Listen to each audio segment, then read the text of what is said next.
Hello everyone, मैं अमित प्रजापति आप सभी का वेलकम करता हूं टीकेडी एजुकेशन के इस प्यारे से यूट्यूब चैनल पर। दोस्तों, इलाहाबाद हाई कोर्ट को लेकर स्टूडेंट्स के कुछ डाउट्स थे जो मेरे पास लगातार पिछले 8-7 दिनों में सेंड किए जा रहे थे कि सर ये डाउट है हमारा, इसे क्लियर कर दीजिए। एक सबसे बड़ा डाउट स्टूडेंट का ये रहा है कि सर क्या हमारा जो क्वालिफिकेशन है ट्रिपल-सी की जगह ओ लेवल हो गया है, वो हमें क्लियर कर दीजिए। क्योंकि प्रिपरेशन करने में क्या है, माइंड हमारा थोड़ा सा डिस्टर्ब हो रहा है, कहीं ऐसा ना हो कि हम तैयारी करें और फॉर्म फिल ना कर पाएँ। दूसरा पॉइंट ये है कि सर कंपनी चेंज हो रही है हमारी, क्या हमारा जो सिलेबस है वो चेंज होगा, ये भी डाउट क्लियर कर दीजिए। तीसरा डाउट ये है कि सर कुछ पदनाम, ग्रेड पे, इन चीज़ों को लेकर जो बात चल रही है, हमारी जो वैकेंसी है मैंने पहले ही बता दिया था, शायद मेरी इलाहाबाद कोर्ट की तीसरी या चौथी वीडियो होगी पिछले 3 या 4 महीनों में। तो दोस्तों, मैं पिछले 3 महीने पहले की भी मेरी वीडियो देखोगे तो मैंने पहले ही सचेत कर दिया था कि आपके स्टेनो का इस बार सबसे बड़ा रिक्रूटमेंट देखने को मिलेगा, अब तक का सबसे बड़ा रिक्रूटमेंट होगा इलाहाबाद हाई कोर्ट स्टेनो का। हालांकि मैंने ग्रुप सी का नहीं बताया था, लेकिन ग्रुप सी के और ग्रुप डी के भी पद दोस्तों सृजित करने को मांग उठा दी गई है पूरी तरीके से। आपके उसमें भी पदों की बढ़ोतरी देखने को मिलेगी। एक पॉइंट मैंने ये भी बताया था, आज सारी सच्चाई आपको वीडियो में बताऊंगा कि कुछ बच्चों का ग्रुप सी और ग्रुप डी दोनों में हुआ है, स्टेनो में भी हुआ है, तो उनमें कहीं ना कहीं पोस्ट आपकी काफ़ी सारी वैकेंट होंगी, तो वो अगली भर्ती में ऐड होकर आपको देखने को मिलेंगी।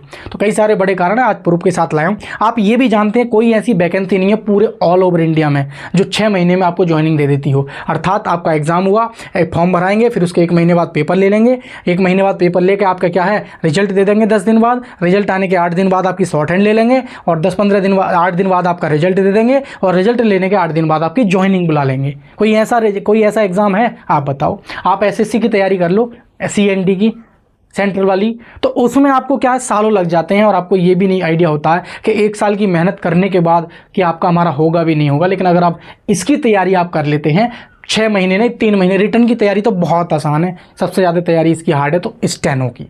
स्टेनो के लिए भी मैं रिकमेंड करूंगा, एक टीचर है मेरे कॉन्टैक्ट में, तो मुझे मोबाइल नंबर डिस्क्रिप्शन में मिल जाएगा, तो आप पूछ लेना, उनको मैं सजेस्ट कर दूंगा, ठीक है। उनका मोबाइल नंबर भी मैं नीचे डिस्क्रिप्शन में डाल दूंगा, आप डायरेक्ट ऑनलाइन पढ़ाते हैं तो उनसे आप पढ़ सकते हैं। तो इस तरीके से दोस्तों हर चीज़ के जो डाउट थे आपके, वो मैं इस वीडियो में लेकर आया हूँ। वीडियो को पूरा ध्यान से और बिना स्किप किए आप लोग देखेंगे तो एक एक डाउट आपका पूरा क्लियर होगा इस वीडियो में। जिसने स्किप कर दी वीडियो उसको सारी चीज़ें समझ में नहीं आएंगी। और दोस्तों, आप पहली बार चैनल पर विजिट कर रहे हैं तो वीडियो को लाइक शेयर करके चैनल को भी सब्सक्राइब कर लेंगे और हमारे टीकेडी एजुकेशन परिवार का हिस्सा बन जाएंगे, इलाहाबाद हाई कोर्ट की पल पल की ऑथेंटिक अपडेट पाने के लिए। तो चैनल को सब्सक्राइब करने के बाद बेल आइकन को भी जरूर प्रेस कर देना, ताकि इस प्रकार की मैं कोई भी वीडियो डालूं आप तक नोटिफिकेशन पहुंच पाए, ठीक है। ये चीज़ ध्यान रखेंगे। और दोस्तों, बच्चों का जो ना हैंड रिटन नोट्स को लेकर बहुत डाउट था बच्चों का, तो मैंने उसको डिमांड में रखते हुए पूरा हाई कोर्ट का कंटेंट आपका तैयार करा दिया है। हालांकि हर 10 दिन में आपका कंटेंट हर सब्जेक्ट का मिलता रहेगा। अभी आपके हिंदी के नोट्स जो है पूरे कंप्लीट इलाहाबाद हाई कोर्ट के लिए मैंने प्रिपेयर करा दिए हैं, और इंग्लिश के जो आपके 25 नंबर की तैयारी है वो भी अगले 10 दिन में आपको इंग्लिश के भी नोट्स मिल जाएंगे। उसके बाद जीएस और बाकी जो मैथ है उसके भी आपके नोट्स मिल जाएंगे। तो पूरा एक इलाहाबाद हाई कोर्ट का जो बेस्ट कंटेंट है, इस महीने के लास्ट तक पूरे यूपी में यूट्यूब चैनल पर सबसे बेस्ट कंटेंट देने वाला नंबर 1 यूट्यूब चैनल हमारा टीकेडी एजुकेशन बन जाएगा। इलाहाबाद हाई कोर्ट के लिए नोट्स, यहाँ तक पूरे जो ऑल ओवर इंडिया गवर्नमेंट जितने भी कॉम्पिटिटिव एग्जाम होते हैं उनके सभी के नोट्स में अगले 2 महीने में प्रोवाइड कराने वाला एकमात्र सबसे बड़ा ऑथेंटिक चैनल बन जाएगा। तो आप हमारा ऐप भी डाउनलोड कर सकते हैं टीकेडी एजुकेशन, तो वहाँ पे भी नोट्स पढ़ते रहते हैं डे बाय डे, कुछ फ्री नोट्स भी पढ़ने लगेंगे। तो अभी आप सिंपली इलाहाबाद हाई कोर्ट को लेकर सीरियस हैं और आपने हज़ारों रुपए खर्च करते हो, टाइम, ट्यूशन, कोचिंग रूम लेके इधर उधर, खाना पीना पहनना सब चीज़ पे इन्वेस्ट करते हो। अगर 200-150 रुपये अगर आप हमारी नोट्सों पे इन्वेस्ट कर देंगे तो ये आपकी तैयारी को इतना नहीं बहुत ज़्यादा बूस्ट करा देंगे। आपकी तैयारी हो चुकी है, आपको सिर्फ प्रैक्टिस की ज़रूरत है, सही सजेशन की ज़रूरत है। तो आप इस चीज़ को फॉलो करेंगे तो 100% हम गारंटी दे रहे हैं आपका इलाहाबाद हाई कोर्ट में हम चुन के बच्चों का आएगा। जो हमने व्हाट्सअप ग्रुप बना रखा, जिसका लिंक नीचे दे रखा, उसमें बच्चे जुड़े हुए हैं, तो उनको रियल और ऑथेंटिक अपडेट मिलती आई है और मिलती रहेगी। तो आप भी उस ग्रुप को जरूर ज्वाइन कर लें। बाकी ये सिंपली हैंड रिटन नोट्स हैं, इसके लिए जो मोबाइल नंबर मैंने नीचे डिस्क्रिप्शन में दे दिया है अपना, वहाँ से जाके सिंपली आप उस मोबाइल नंबर पर कॉल कर देंगे या व्हाट्सअप कर देंगे। व्हाट्सअप करना है कि हमें हिंदी के इलाहाबाद हाई कोर्ट के नोट्स चाहिए, तो मोबाइल नंबर ये है 84450 2994। तो ये मोबाइल नंबर है, इस पर आप इलाहाबाद हाई कोर्ट के नोट्स को पूछ लेंगे तो मैं या मेरी टीम आपको तुरंत नोट्स प्रोवाइड करा देगी जब आप पेमेंट का स्क्रीनशॉट आप इस पर भेज दोगे। ठीक है, तो ये कंटेंट है, कंटेंट की तैयारी मतलब विश्वास मत करना, शक मत करना कंटेंट पर। ठीक है, बाकी दोस्तों ये आपकी क्वालिफिकेशन रही थी, मैं शॉर्ट में पहले आपको बता देता हूं, फिर हम आगे चलेंगे। शॉर्ट में आपको पता है सबसे पहले स्टेनो की आपकी वैकेंसी आती है जो कि ग्रेड स्टेनोग्राफर ग्रेड 3 की। इसमें आपको CCC और क्या है ग्रेजुएशन होना चाहिए। सिंपली आपकी क्या है 18 से 40 एज होनी चाहिए। तो ये क्वालिफिकेशन आपकी अब तक थी। ठीक है, उसके बाद हम जूनियर असिस्टेंट क्लर्क सी की, तो इसमें आपको सिंपली क्या है 12th पास होना चाहिए, यानी कि 12वीं पास आप हैं तो जूनियर असिस्टेंट के लिए आप क्या है एलिजिबल होंगे और 18 से 40 साल। उसके बाद आती है ड्राइवर वाली, जिसमें कि आपको पता है कि हाई स्कूल के साथ हैवी लाइसेंस होना चाहिए और 30 पोस्टें आई थी 18 से 40 एज। उसके बाद आती है डिस्ट्रिक्ट कोर्ट ग्रुप डी की, इसमें अलग अलग tubewell operator cum electrician, process server, ordinary peon, इस तरीके से आती है। तो सिंपली इनका हाई स्कूल या ITI इस प्रकार से क्वालिफिकेशन होती है और 18 से 40 उम्र के जो बच्चे हैं वो इसको भर सकते हैं। उसके बाद दोस्तों आपकी दूसरी एक बड़ी आती है भर्ती RO की। आप जानते हैं RO के बच्चे जो हैं वो भी हमसे जुड़े हुए हैं RO वाले कि सर भर्ती कब आएगी, तो मैंने बताया था जुलाई के आसपास ही आपकी भर्ती देखने को मिल जाएगी। ठीक है, ये भी सबसे इलाहाबाद हाई कोर्ट का भी बताऊंगा कि आपकी कब तक ये भर्ती आ सकती है, सबसे बड़ा डाउट है आप लोगों का, पूरा एकदम क्लियर करूंगा, टेंशन ना लो। ठीक है, तो सबसे पहला आपका डाउट यही है कि भाई बैचलर डिग्री आपके पास होनी चाहिए, यानी कि ग्रेजुएशन पास हो अगर आप RO के लिए एलिजिबल हो। तो जो बच्चे O लेवल को जो मतलब कन्फ्यूजन थे, तो सबसे पहला डाउट तो आपका ये क्लियर होता है कि जो आपका अभी तक जो O लेवल मांगा जाता था या CCC हो या O लेवल हो, यानी कि डिप्लोमा इन डिग्री हो इन कंप्यूटर साइंस,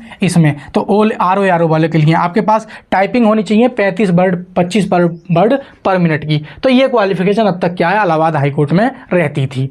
तो दोस्तों अब आगे क्या चल रहा है वो मैं बता देता हूं। दोस्तों ये कमेटी बना दी गई है, ठीक है, मतलब समिति बना दी गई है और उस समिति के जो अध्यक्ष हैं वो माननीय फैज आलम खां हैं। ठीक है, जो कि इलाहाबाद हाई कोर्ट के क्या है जज भी रह चुके हैं। तो इनको क्या है दोस्तों अध्यक्ष बना दिया गया है। तो इन्हीं ने क्या है कुछ मतलब समिति ने कुछ अपनी शर्तें पेश की हैं, जो कि मान लीजिए माननीय न्यायालय में डिस्ट्रिक्ट कोर्ट हुए जो भी नीड है उसमें ऑफिस में, तो उस प्रकार की नीड को इस समिति के माध्यम से दोस्तों इलाहाबाद हाई कोर्ट में दोस्तों एक तरह से पेश किया गया है। बाकी इसमें समिति पर क्या है जांच होगी और जांच होने के बाद दोस्तों फिर ये फाइनल रिपोर्ट इसकी सबमिट की जाएगी इलाहाबाद हाई कोर्ट में। और जब उस दोस्तों उस पर क्या है पूरा मोहर लग जाती है तो तब आपके जो नियम से जो मैं आपको बताऊंगा इस पूरी वीडियो में वो आपके दोस्तों क्या है लागू हो जाएंगे। अभी ऐसा कुछ नहीं हुआ है। आप जानते हैं कोई चीज़ की जब मांग उठाई जाती है तो उसमें सालों लग जाते हैं, 2-2 साल 4-4 साल 10-10 साल। ठीक है, तो इतना आसान नहीं होता है किसी चीज़ को बदलना। आप इस चीज़ को लेकर बिल्कुल भी परेशान ना हो। जितनी भी इंफॉर्मेशन मैं आप लोगों को बताऊंगा ये अभी कोई भी ऐसी लागू नहीं हुई है और आपकी जो ये भर्ती आने वाली है 25-26 की, इसमें ये कोई भी एड ऑन होगा तो वो उसमें लागू नहीं होगा। आगामी जो भर्तियां आएंगी इस विज्ञापन से और अगलियां हो सकता है उनमें आपकी चीज़ें ये इनमें से कोई एक पॉइंट लागू हो। ऐसा ना हो कि सभी चीज़ आपके लागू हो जाएंगे। सारी शर्तें कभी मान्य नहीं होंगी। 5 शर्तें हैं इनकी तो 5 में से एक मान्य हो जाएगी। देखो आप ध्यान पूर्वक पढ़ेंगे मेरी सारी बातों को तो जो मैंने आप लोगों से कहा था वो सत्य बात है और ये आपको आप देखने को मिल रहा है, हमारे चैनल के माध्यम से पहले ही देखने को मिल गया था।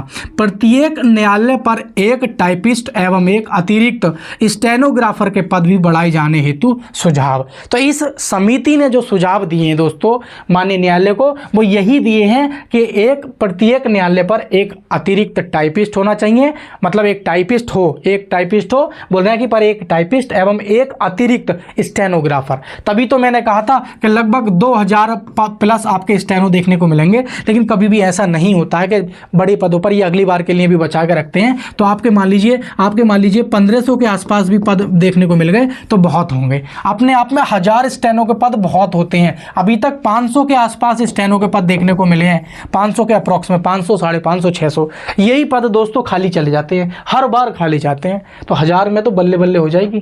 तो आप समझ सकते हैं कंपटीशन कितना कम रहने वाला इस बार भर्ती में। तो एक प्रूफ मैंने आप लोगों को ये दिखाया। दूसरा प्रूफ दोस्तों ये है कि आपके जो पद रिक्त हैं टोटल अगर देखा जाए अब तक के अकॉर्डिंग 7129 पद रिक्त हैं। ये ज्वाइनिंग हो जाएगी बच्चों की। तो मैं बता रहा हूँ मेरे रिलेटिव हैं कुछ जिनका 2-2 में सिलेक्शन हुआ है तो वो भी जॉब को स्किप करेंगे। तो इस प्रकार क्या है दोस्तों आपका क्या है जब समझ सकते हैं। सीटों की संख्या जो है आपकी, जो 7000 पद रिक्त हैं, 7129, तो ये दोस्तों आपकी प्लस हो जाएगी, लगभग दोस्तों ये मान सकते हैं कि 8K के आसपास ये पहुंच जाएगी। तो आप समझ सकते हैं कि इस बार क्या है, इलाहाबाद हाई कोर्ट में क्या है, अच्छा खासा रिक्रूटमेंट देखने को मिल रहा है। नेक्स्ट पॉइंट दोस्तों आपका क्या है, पद नाम में दोस्तों परिवर्तन करने को मतलब यह है कि समिति ने कुछ सुझाव दिए हैं, और सुझाव किस प्रकार से दिए हैं, इन्होंने कुछ मांग कह सकते हैं, सुझाव कह सकते हैं कि आपके जो नाम हैं वो इन पोस्टों के ये नाम हो जाना चाहिए। जैसे कोई प्रशासनिक अधिकारी है, सेंट्रल नाजिर है, और क्या आपका प्रधान लेखा लिपिक है, अभिलेखपाल है, प्रधान लिपिक है, सदर मुंशीराम प्रस्तुतिकार, जिला एवं सत्र न्यायाधीश व समान स्तर के न्यायालय में जो कार्यरत हैं, तो उनके जो नाम हैं वो क्या होने चाहिए, एडिशनल रजिस्ट्रार या बेंच सेक्रेटरी होना चाहिए। उसके बाद हम देख लेते हैं जो जिला एवं सत्र न्यायालय, अपर जिला जज या समान स्तर के न्यायालय में कार्यरत डिप्टी नाजिर, जैसे कि प्रशासनिक लिपिक है, हमारा सत्र लिपिक है, या मुंशी है, हाँ मुंसरिम है, मुंसरिम बोलते हैं इसको, तो ये अनुभाग अधिकारी इसका नाम हो जाना चाहिए। ठीक उसी प्रकार अगर हम बात करते हैं दोस्तों, जो कि मुंशी क्या है, मुंसरिम प्रस्तुकार, मुख्य लिपिक, न्यायिक मजिस्ट्रेट एवं सिविल जज, अवर खंड स्तर के अन्य न्यायालय में कार्यरत सहायक लेखा लिपिक, हाँ लेखा लिपिक, अभिलेखाकार में नियुक्त सहायक लिपिक की डिप्टी नाजिर, पुस्तकालय लिपिक, इनका नाम सुपरिटेंडेंट होना चाहिए। ठीक है, उसी प्रकार दंडिक लिपिक, बाद लिपिक, अपील लिपिक, अदालत अमीन, पूछताछ एवं इनके सभी के नाम एडिशनल सुपरिटेंडेंट होना चाहिए।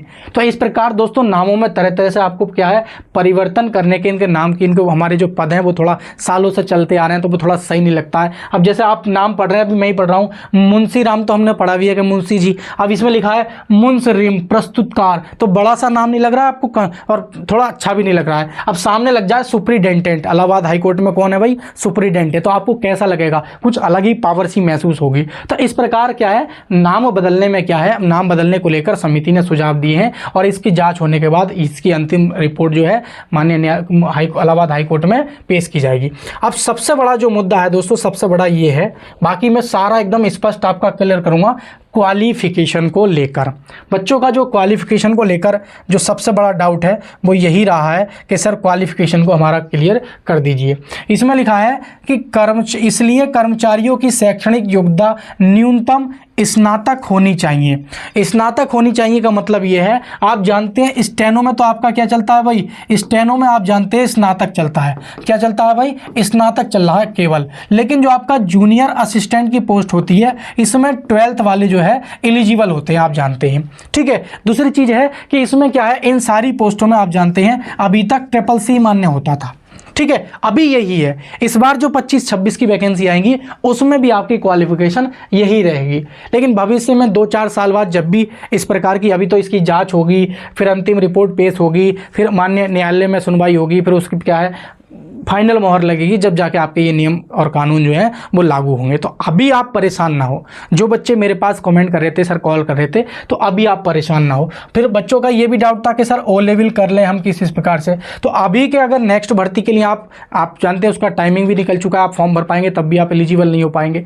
तो अगर आप चाहते हैं, कभी 1% मानता हूँ कि आपके पास लगता है कि भाई O लेवल से आपकी वैकेंसी आ जाती है, तो उसमें क्या है, कहीं ना कहीं ऐसा कुछ देखने को मिलेगा कि O लेवल के समकक्ष कोई अन्य डिप्लोमा, जैसे DCA कर लेते हैं कुछ बच्चे, PGDCA कर लेते हैं, कुछ संस्थाएं ऐसी भी हैं जो कम टाइम में आपको DCA और PGDCA करा देती हैं, पास आउट करा देती हैं, इस प्रकार से मैंने सुना है। तो आप DCA और PGDCA हैं, तब भी शायद अगर कुछ ऐसा चेंजेस होगा क्वालिफिकेशन में, तो आप O लेवल के समकक्ष, आप जानते हैं कुछ बच्चे DCA कर लेते हैं, कुछ बच्चे PGDCA कर लेते हैं, PGDCA। तो इस प्रकार की जो क्वालिफिकेशन है, डिप्लोमा से कंप्यूटर के 1 वर्षीय, तो ये भी दोस्तों इसके समकक्ष माने जाएंगे। तो कुछ ऐसा परिवर्तन आपको देखने को मिलेगा। तो ये इस प्रकार से बोल रहे हैं न्यायालय में तकनीकी कंप्यूटर के कार्य दिन प्रतिदिन बढ़ता जा रहा है, इसलिए न्यूनतम शैक्षणिक योग्यता इंटरमीडिएट के स्थान पर स्नातक होनी चाहिए। तो देखो यहाँ पे ये स्नातक और के साथ कंप्यूटर की योग्यता CCC के स्थान से बढ़ाकर O लेवल कर देना चाहिए। तो मैंने बताया ना, O लेवल के आपके समकक्ष दोस्तों आप जानते हैं बहुत सारे डिप्लोमा होते हैं, तो जिसमें कि 2 मैंने आपको नाम बताए हैं, DCA और एक नाम बताया PGDCA। तो PGDCA आप चैनल के बने रहना बिल्कुल एकदम, इस चीज़ को लेकर भी आपको परेशान नहीं होने दूंगा। जब भर्ती आएगी तो हर चीज़ का तोड़ इस चैनल पे मिलेगा। ये भी आपको इस चीज़ का भी तोड़ दूंगा मैं, लेकिन मैं अभी वीडियो में नहीं बोल सकता हूँ इसके बारे में, ठीक है।